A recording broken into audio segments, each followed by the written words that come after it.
Now, मृत्यु हटाओ, world बचाओ. Now,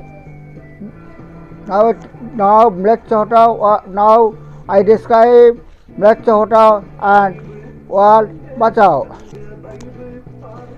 If one not follow you, you should lead alone. You should lead alone.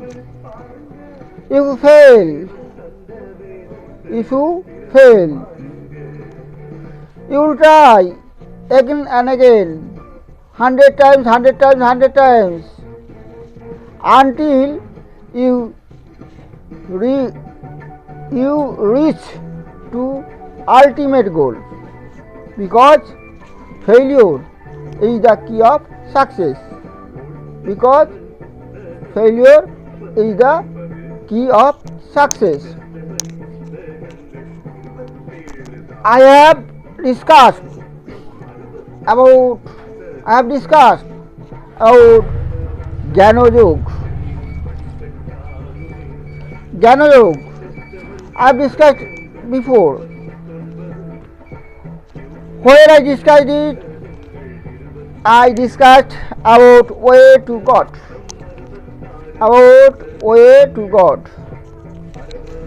Because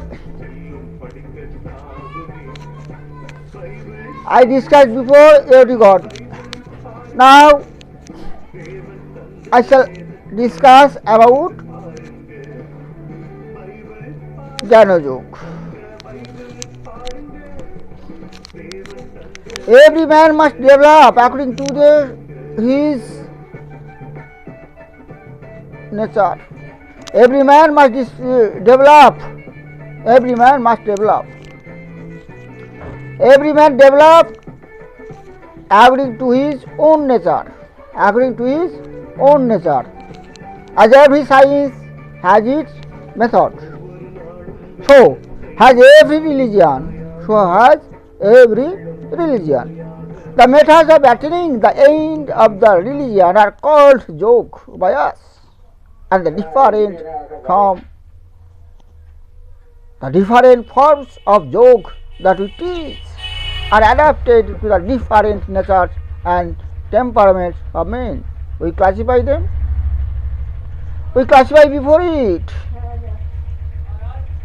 We classify into 4 parts. One of them is Karma Yoga, Bhakti Yoga, Raja Yoga and Jnana Yoga. I have discussed before about Jnana Yoga.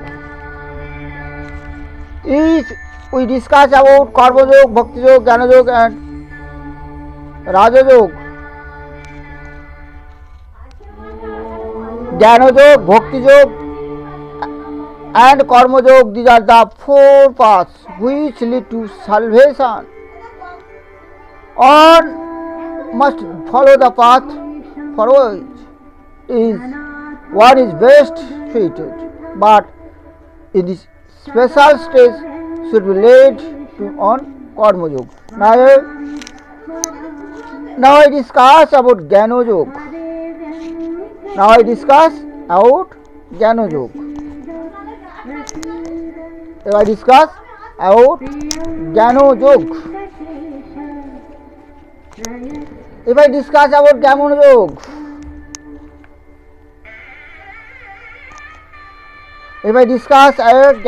in Gita, Srimad Bhagavad Gita. Gita is divided 34 parts. I have discussed before. One of them is Srimad Bhagavad Gita.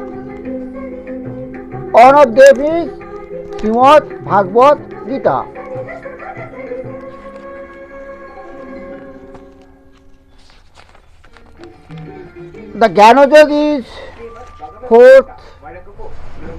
fourth part of yoga of 18. We see in Gita 18 parts. The fourth part name Jnana Yoga. The name of first part is Vishad Yoga and the second part is Jnana Shankha Yoga.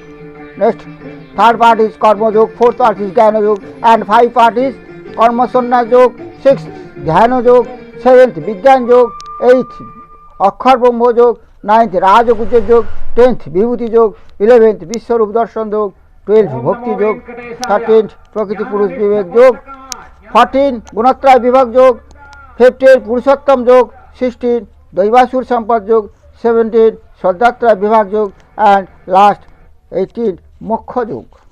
Now I discuss about Jnana Yoga in the fourth adhyay or fourth part of Srimad Bhagavad Gita. From Srimad Bhagavad Gita,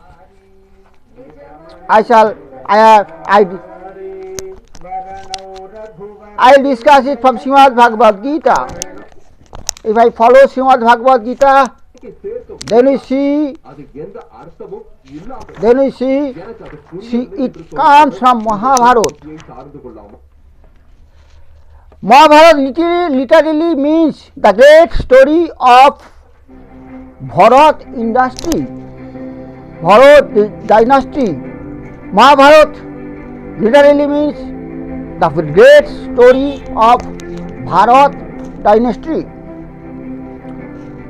Divided into 18 parvo or books. It is one of the longest poems,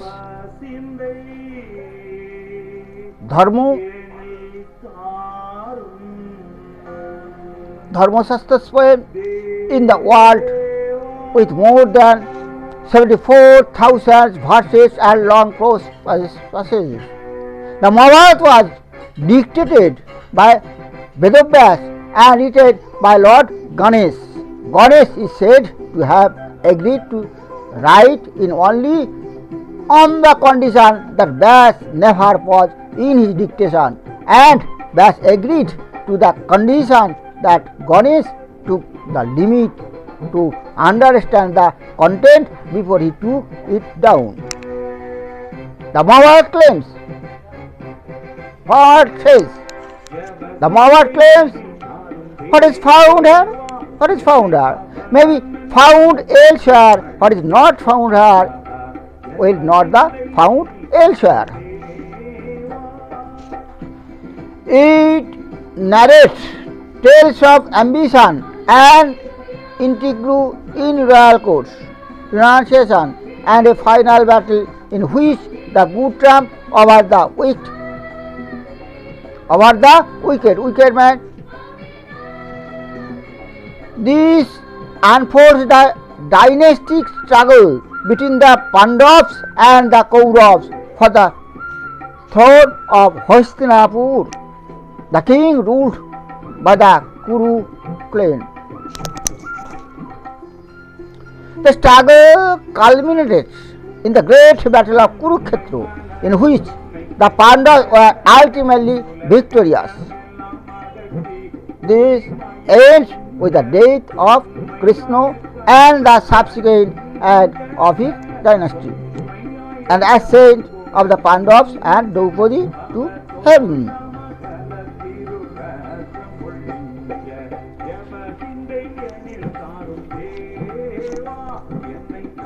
Over the ages, the Mahabharata has been looked upon as relating the complicated sequence of events leading up to a battle of humongous proportions,